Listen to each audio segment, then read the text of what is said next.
তোমার ছেলে বায়না ধরেছে এবারে জামাই ষষ্ঠীতে যাবে না, শাশুড়িকে এনে শাশুড়ি ষষ্ঠী করবে।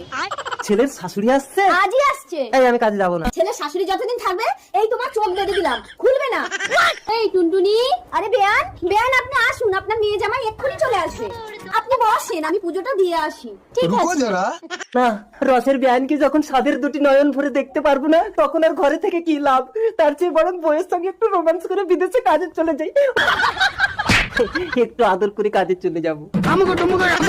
কি ব্যাপার, কাজে যাবে না বলে আবার ব্যাগ নিচ্ছ কেন? আর কি করে থাকি, তুমি তো ঘরের ভেতরে দরজা বন্ধ করে একেবারে 6 মাসের আদর করে দিলে। আরে আমি কখন ঘরের ভিতরে ছিলাম, আমি তো পুজো দিচ্ছি। তাহলে চোখ বেঁধেছো কেন আমার? আরে মারছেন কেন? বিআই মশাই যত্নের কোনো ত্রুটি রাখিনি। শাশুড়ি ষষ্ঠীর বাজার করে এনেছি। টুনটুনি, তোকে আর শাশুড়ি ষষ্ঠী করতে হবে না, তোর বাবা তোর শাশুড়ির ষষ্ঠী পুজো করে দিয়েছে।